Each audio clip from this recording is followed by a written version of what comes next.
Please accept my humble obeisances, each one of you. I'm very fortunate to be here in Maui amongst you wonderful devotees and spiritual-minded people. Actually, I'm not so qualified to speak, but in the presence of all these senior Vaishnavas, some of them Prabhupada disciples, Krishnakanti Prabhu, Chinajiv Prabhu, and I'm sure there is more here in this room. My thousands of obeisances to each one of you. My thousands of obeisances to Srila Prabhupada and to our Guru Parampara. And may the words that emanate from my mouth be in line and pleasing to our Acharyas. So today is a very special day. It is known as Ram Navmi. Of course, the main lecture will be there, delivered and read by Krishnakanti Prabhu from Shrila Naryana Maharaja. But maybe I'll just share a few thoughts and I seek your blessings. Ram, sometimes we use these words on a regular basis, Ram, Krishna, etc. What does Ram mean? So, Ram has many meanings. Sanskrit is a very wonderful language. It is very technical, and there are many different meanings of one word. Just like sometimes even in English, we have more than one meaning of a particular word. And there are primary meanings, and there are secondary meanings, and tertiary meanings, etc. So when Lord Ram appeared, the Kul Guru, or the family guru, Vasishtha, was asked by King Dashrath, what shall I name my first son? So he said, you shall name him Ram. Ram basically means, in simple terms, one who gives pleasure. One who gives pleasure to all his devotees. One who gives pleasure to everybody who is spiritually minded. Basically, the Sanskrit word translated in simple terms from Sanskrit to English is pleasure. And is it not true, whether whoever they follow, as long as it is a higher being, a spiritual being, we all get a pleasure, correct? Otherwise we wouldn't be doing it. We get an internal pleasure from the bottom of our heart, pleasure where the soul resides within us. So it is not only the pleasure for the body, but also pleasure to the soul. So that's what the word Ram means. There are actually 4 millenniums in the Vedic calendar. This particular millennium is known as the Kali Yuga. When it is like 2-3 minutes, please signal me because I can get carried away and I want to follow the time. The Vedic calendar has 4 millenniums. This particular millennium, it's called Yuga, it's known as Kali Yuga. Kali means the age of quarrel. Everybody's quarreling. The moment you have the newspaper in your hand or the television, some folks around here probably don't even bother with it, which is very good. But that's what this world is all about, quarrels. And that is why it is known as Kali Yuga. And it lasts about 400,000 years, according to the Vedic calendar. Prior to that, there was an age, or the millennium, known as Dwapar. And that age lasted about 800,000 years, approximately. We're just rounding it up. And prior to that, the millennium was Treta, and that lasted about 1.2 million years. And prior to that, there was a millennium known as the Satya Yuga, and that lasted about 1.6 million years. And once this cycle is completed, after Kali Yuga, again it is Satya Yuga, again Treta, again Dwapar, again Kali Yuga. It continues like this. It's an interesting, but this lecture we will not make it about the Vedic calendar, we will talk about Lord Rama because today it's his appearance. So Lord Ramachandra appeared in the Treta Yuga. So he appeared approximately 1.6 million 5,000 years ago. It's amazing. So somebody may consider and have some questions like, why does the Lord, we don't know, we go back as, sometimes we measure time in terms of 80, right? And a domino, is that right? After Christ and before Christ. But there is millenniums according to the Vedic calendar that go far, far, thousands and thousands of years, millions of years, and they keep repeating. And like clockwork, the Supreme Lord, who is known as Swarat in the Srimad Bhagavatam, which is the cream of the Vedic literatures. Swarat means he's completely independent. He can desire when he wants to come, where he wants to come, and what millenniums he wants to come, and in what avatar or in what form he wants to come. So one of the forms that the Lord took is known as the Nara Leela. Nara means a common human being, and Leela means a pastime. And the Supreme Personality of Godhead, Krishna, from him everything emanates. So does Lord Ramachandra. Lord Ramachandra is a subjective portion, or an ansha, or a portion of the portion of the portion of Krishna. Again, we're not going to get into this complicated tree of the Supreme Lord, but the main theme being that Lord Rama appeared in Treta, and it is so amazing that he was the ideal human being. One can imagine your ideal, what is our version of the ideal husband? What is our ideal of an ideal son? What is the ideal of an ideal king? Who is an ideal friend? Who is an ideal student? Who is an ideal warrior? Who is an ideal ruler? All of that, the Supreme Lord took that role. He came down and played that role, and that is why he's known as the Maryada Leela, or he's known as Maryada Purushottam. Maryada means living within the norms of society as a perfect human being. And he came in to teach to us how one should behave towards one's parents, towards one guru, towards one friend to another friend, as an ideal husband, as an ideal friend, as an ideal father, etc., etc., etc. And he appeared in a very, very wonderful dynasty known as the Sun Dynasty. The other day when we were taking a tour of the Halakala, we heard some Hawaiian mythology, and they had the sun god, etc. So they have that in the Vedic calendar as well.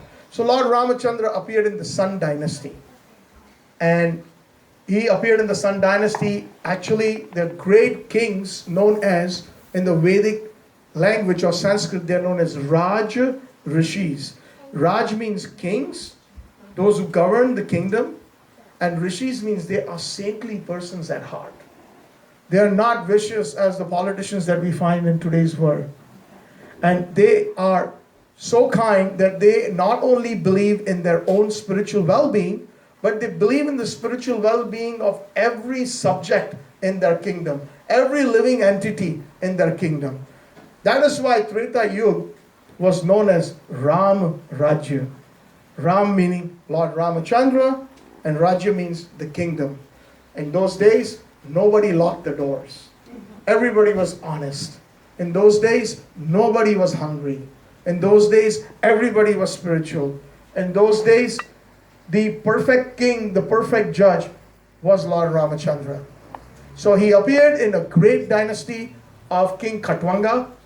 And King Khatwanga is one of those personalities that they speak of, that when he was helping the demigods in the heavens to win a battle, they wanted to reward him because he fought very bravely, his ancestors.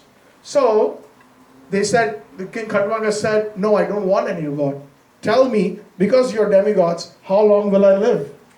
So he said, the demigod said that you only have a few moments to live. And he gave up everything, and he pursued his spiritual life very, very studiously, and he became very serious and gave up his kingdom. Such were the kings back then. just at a moment's notice, he knew that he was not going to live. So he engaged his thoughts, minds, and words, everything in the Lord's service.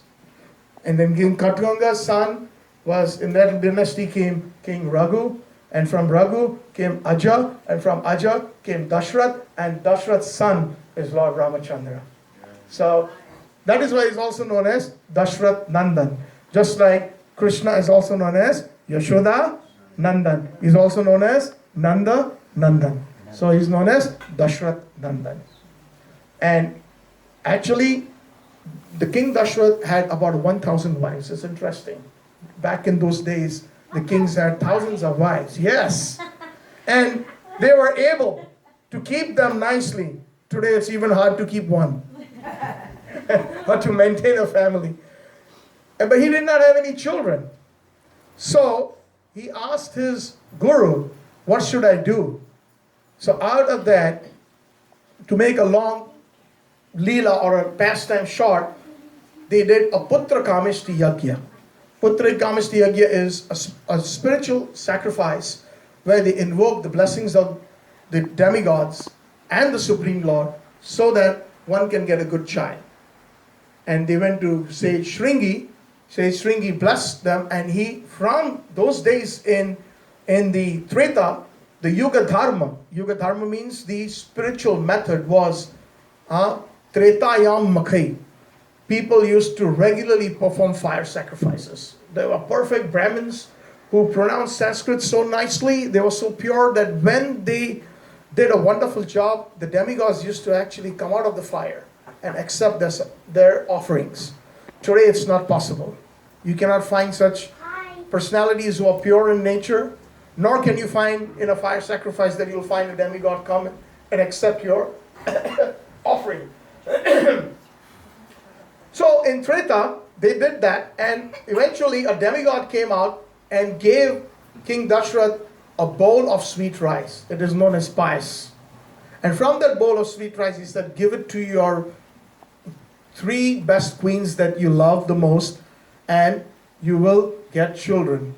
So King Dashrath gave the bowl first to his queen. His most favorite queen was Kaushalya. And Kaushalya took a sip of it, and she divided it between the other queen, Sumitra. And Sumitra and Kaushalya, they all get along so well. All the co-wives, the queens, out of pure love, they gave a portion each to Kaikai. So Kaikai gave birth to 2 twins. And they were actually the manifestation, it is said, from our Vedic system that we understand from the... Thank you, I'm being told 2 minutes. So, from the Vedic system, it is said that when one takes something with faith that has been offered as prasadam, one's wishes are fulfilled. So in this case, the king wanted a child, and the Supreme Personality of Godhead expanded himself, his weapons, the chakra and the shankha, actually are Bharat and Shatrughna. And Sumitra gave birth to Lakshman, who is not different from the great Shankarshan.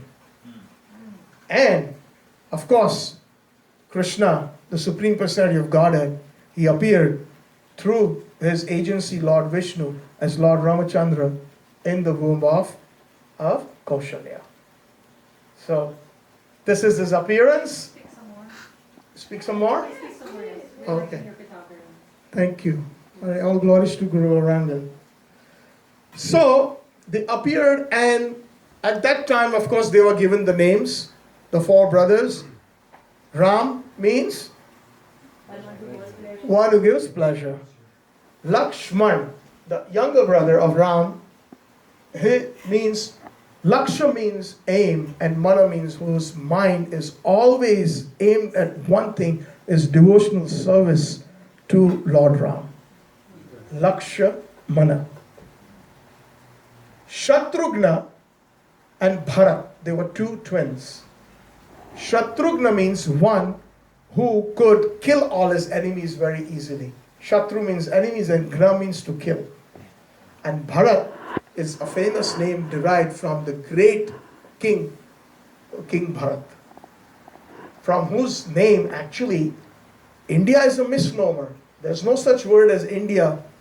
India is a misnomer. When the British came to rule India, they called the civilization that was living beyond the Indus River, they called them the Indus, then it became Hindus. And then it became Hindustan. But actually the name is known as Bharatvarsha. And Bharatvarsha was this entire world, including all the continents. It's amazing. Bharatvarsha, these kings that were being ruled, they were called Chakravartis. And they ruled the entire planet. Including when they conquered, they would even conquer the heavens, and they were so much, they were known as Chakravartis. There is Raja, is a king, and Chakravarti means there's so many kings who bow down and who are subservient to that one Chakravarti or to that emperor.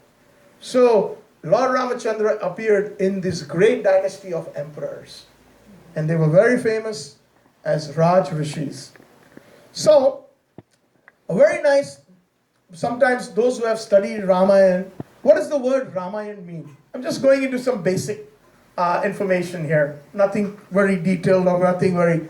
Ram means Lord Rama, and Ayan, it has got two meanings. Ayan means the journey.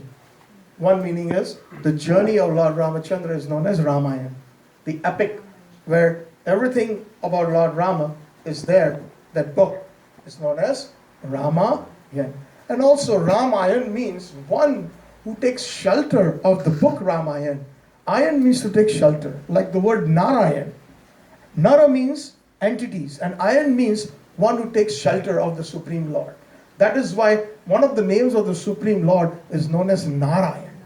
Don't we all take shelter of the Supreme Lord no matter what we follow? We may be Hindus, Christians, Jewish, followers of Islam. We all believe in a Supreme Lord. So, in other words, when we surrender to the Supreme Lord, the Sanskrit meaning is Narayan. And Ramayana means one specifically, because in the Vedic culture, it's amazing. Based on your heart and your consciousness, you can actually have a relationship with those personalities that you really fall in love with. You cannot limit God to one form. The Vedic culture says, Advaitam Achyutam Anadim Anantarupam Adyam Purana Purusham Navyovanam Cha Vedesha Durlabam Atma Bhakto Govindamadi Purusham Tamaham Bhajami. Meaning, there are thousands and thousands of forms of the Supreme Lord. And one can have a relationship, just like we have primarily 5 relationships in this world that we experience. What are those 5 relationships? One relationship is known as the neutral relationship. A neutral relationship known as the Shantaras, or the mellow of neutrality. A very simple example would be like you say hi, hello to your neighbor, or the person that you meet at the bus stop every day, or maybe in the elevator. You do not have any particular further relationship with that person other than acknowledging the existence of that person and saying hello to him. The chord. Oh, okay. Haribol. So that's known as Shantras. And the perfect examples of Shantras is yogis. We all sit in, a lot of people love yoga these days, right? So people want to sit in yoga meditation. But what does the word yoga mean?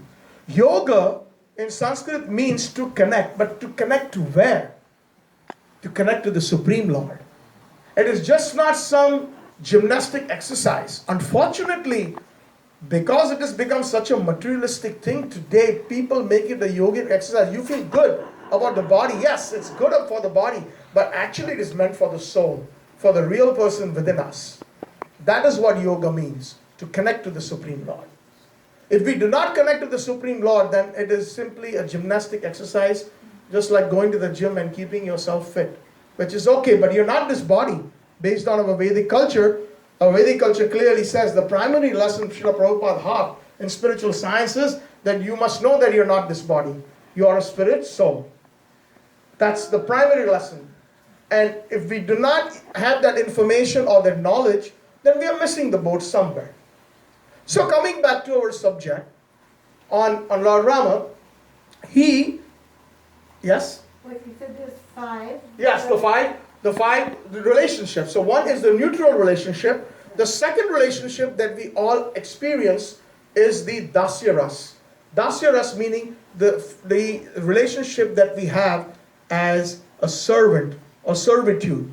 And we all experience that in our personal lives. We are working somewhere, somebody's our boss, somebody's our supervisor, or we are the bosses or supervisors to somebody. But we always have a boss to someone.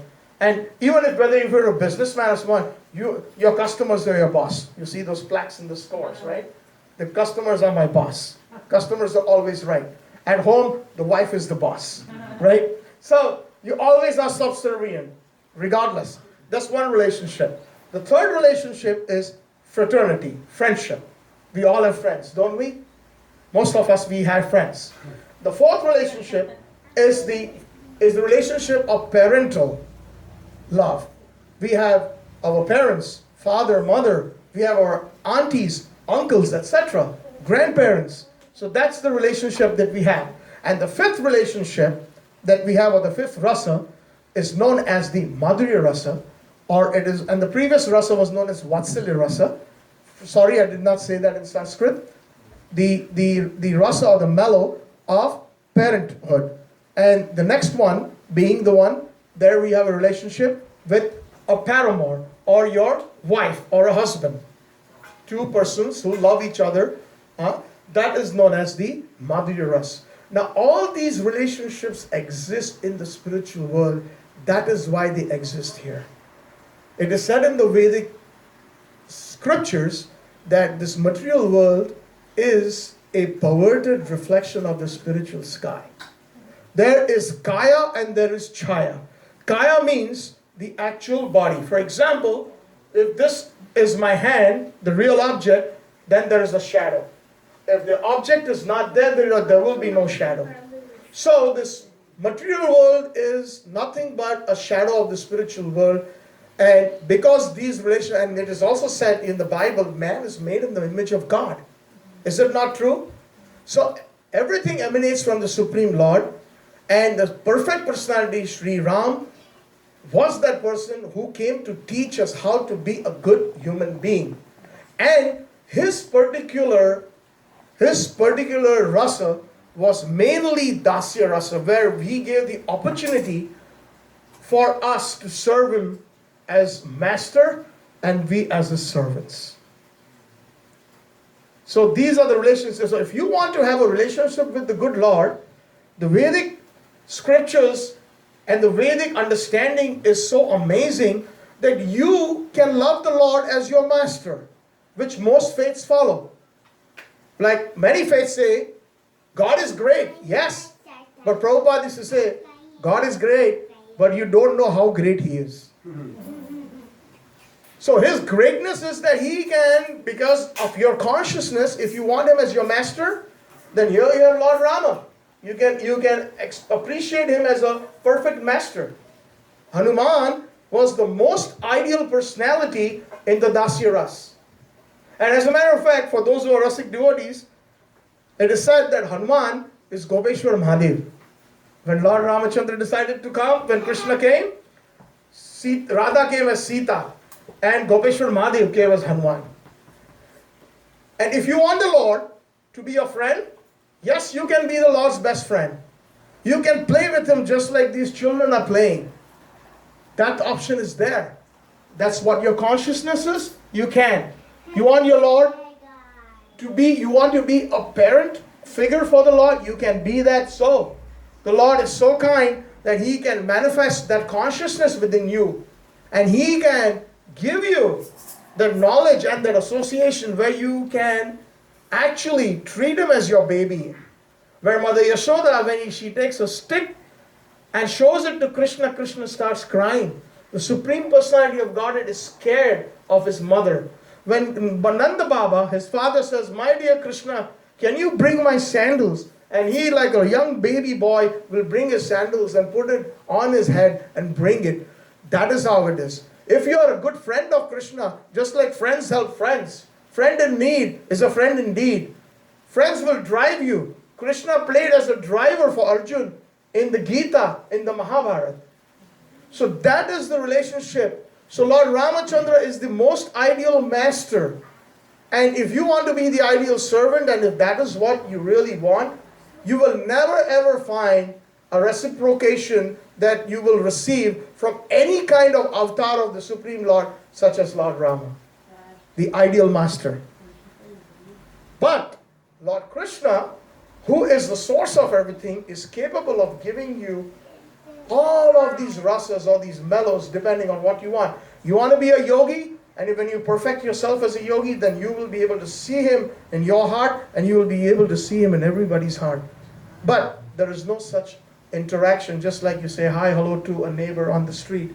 You don't go to his house, he doesn't visit you, you don't serve him anything, he doesn't serve you. All you do is good morning, good evening, Haribol, that's it.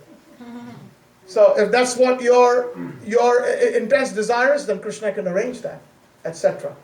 So this is Lord Ramachandra. There's so many things. Ramayana is a very big subject, but I think I will end here. I will just, pass the microphone now to Krishnakanti Prabhu, who will read Shrila Naryana Maharaja's lecture, and some deep realizations in there, some very deep secrets about Ramayana, especially those who have studied Ramayana. Some people think that Kaikai was the bad villain, but not really. You will hear more. Hare Krishna. Thank you very much. Srila Prabhupada ki.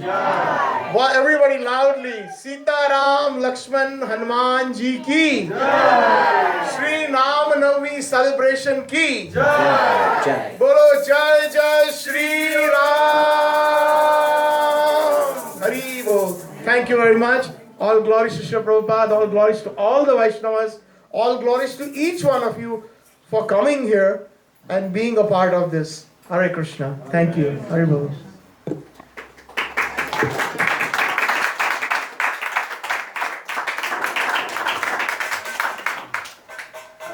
So this lecture is called Glorification of Sita Ram. It was given by His Grace Bhaktivedanta Narayana Goswami Maharaj on April 13th, year 2000 in Mathura.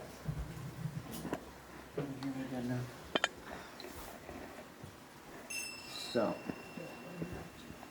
after Ravana was killed, Sita Devi had to undergo the Agni Pariksha fire test. Of course, Maya Sita entered the fire, and the real Sita Devi remained unharmed, proving that she was completely pure and chaste. Ram then gave the kingdom of Ravana to Vishvana, Ravana's brother, and after that he took Sita Devi and all their associates to Ayodhya on a mystic airplane. There were millions and billions of associates, but this airplane was able to expand so they could all fit on it. On their journey, Ram pointed to Sita all the places where they had enjoyed pastimes together and where he and Lakshmana had killed various demons. For example, Ram would say, "Oh, look here. Here is where we built the bridge to Lanka. Do you remember?" When they reached Kushkinda, where all of Ram's monkey associates lived, they stopped. Sita Devi then invited all the wives of the monkeys to come aboard the airplane, as they were also very interested to see Ram's coronation. The party stayed one night and then went to Chitrakoot. Hanuman